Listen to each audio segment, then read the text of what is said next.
Bon. Comment a été ta journée, Alice? Ben, comme d'habitude. Je vais reformuler ma question. Qu'est-ce que t'as fait à l'école aujourd'hui? Comme d'habitude, maman. Tu vois bien que j'essaie d'établir un dialogue entre nous deux. Tu chiales tout le temps que ton père et moi ne s'intéressons pas à ce que tu fais, ce qui est franchement exagéré. Et en plus, tu me parles avec ce ton. Maman! Écoute ta mère. Comment tu veux qu'on s'intéresse à ce que tu fais si même toi tu veux pas nous en parler? Puis même avec cette attitude-là, je sais même pas pourquoi je te pose la question. Je veux pas savoir ce que tu fais. Maman! Alice, arrête de couper ta mère. Mais comme la bonne mère que je suis, je te pose quand même la question. Ma curiosité de mère prend le dessus. C'est tellement pas facile pour ton père et moi ta crise d'adolescence. Rends donc la tâche un peu plus facile en commençant par t'exprimer un peu plus Ben, et... je vois le comité à qui on tous aujourd'hui. Tu vois, c'est pas si compliqué, Alice. C'est bien plus vite de répondre à une question de vive voix que de clavarder comme tu fais. Moi, ça me prend un temps fou juste pour trouver les lettres sur mon clavier. Mais qu'est-ce que ça implique ce comité? Ben, ça facilite l'expérience scolaire pour les jeunes immigrants. Comment dire? Quoi? Alice? Mais c'est ça, c'est ce que tu nous dis. Surtout ce que ton école organise pour ces petits profiteurs de système. Comment tu peux les encourager s'ils font rien pour aider dans notre société? Tu me déçois. Je m'attendais à mieux de notre fille.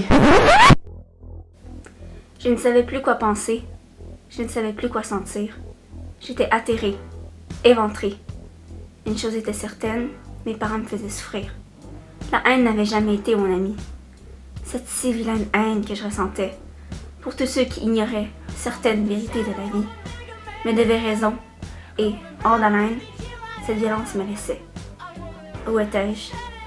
Qui étais-je? J'étais perdue, seule dans cette nuit.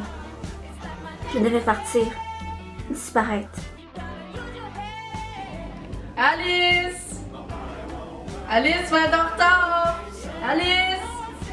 Alice, tu sais que j'aime pas me répéter. J'attends! J'attends à peine de le faire! Nous avons perdu toute notion de moralité, de conscience. La méchanceté se répand, contaminant nos plus pures émotions. À 17 ans, ce monde avait déjà usé de ma patience. Je n'étais point partie sur un coup de tête, même si cela paraissait prouver le contraire. Ce que je m'étais apprise, au fil des années, était qu'il ne fallait jamais se fier aux apparences. Malgré mon jeune âge, j'avais appris à ne pas tomber dans ce piège, ces toiles d'araignée qui semblaient nous tisser proches les uns des autres, ceux qui partageaient les mêmes opinions, mais qui, en bout de ligne, faisaient que nous anéantir en tant qu'êtres humains, comme société. Ne pensez pas que je suis partie d'un coup de tête. Commençons par le tout début. C'était au retour d'une journée d'école, une journée grise. En allant chercher mes feuilles dans le bureau, je trouvais quelque chose. La chose que je ne voulais pas trouver. Je ne savais pas quoi penser de mes découvertes. Pour certains, cette anecdote aurait pu sembler anodine, futile. Mais pour moi, cela n'était que le début d'une succession d'événements qui allait brusquement me faire descendre de mon petit nuage formé de rêves, d'idéaux. J'allais enfin goûter à l'air où nous étions présentement, cet air qui allait me rendre amère et me changer à tout jamais. Faut encore des manchettes. Qui ça? Moi, de Célestien, il me fatigue. C'est pas parce qu'il y a eu un séisme en 2012 qu'ils ont le droit de venir chercher Hazel ici. En plus, leur visa aux États-Unis a expiré. N'importe quoi. C'est prêt pour qui? Mais va-t'en. Ils s'arrangent avec leurs troubles. Nous, on a déjà plein des problèmes ici. Puis si notre gouvernement essaie de montrer son petit côté humain, ben c'est pas gagné, qu'ils aillent tous au diable. Je n'arrivais pas à y croire. En réfléchissant, mes parents aimaient bien faire des blagues qui pouvaient susciter de la colère et la hostilité chez certaines personnes issues de minorités visibles, tant que leurs blagues étaient parfois crues. Mes parents faisaient rire les autres. Ils me disaient toujours que ça devait rester entre nous. Maintenant, je savais pourquoi. Ils représentaient ceux qui demeuraient silencieux, la majorité silencieuse. Hey, t'as entendu parler de la nouvelle? Certain, mes parents arrêtent pas d'en parler. Ils pensent que le gouvernement devrait s'occuper de nous avant. Ils ont bien raison. On se fait clairement envahir par tout le monde. Pourquoi ces Syriens, ces Haïtiens viennent tous ici? Nous aussi, on veut profiter de notre pays. En plus, il va falloir qu'on rembourse tout le dégât. Ça va tellement coûter cher. Qu'est-ce que t'en penses, Alice? Oh oui, la Terre appelle la Lune. T'en penses quoi d'eux?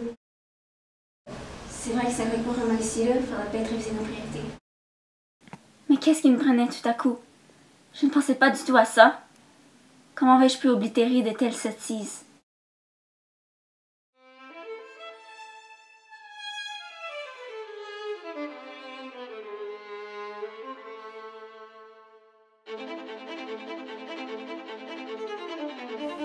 Avais-je donc perdu mes principes juste pour me sentir acceptée?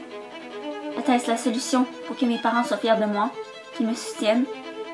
J'avais l'impression de sombrer dans l'abysse. L'abysse de mes pires cauchemars.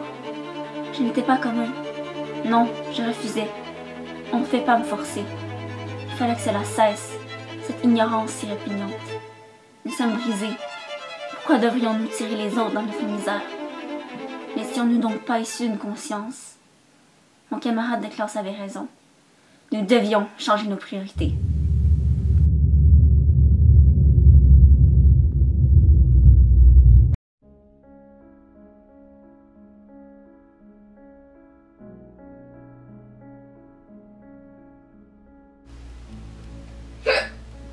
Et moins d'un sourire, genre. C'est plus baboune. Il y a plus la fenêtre.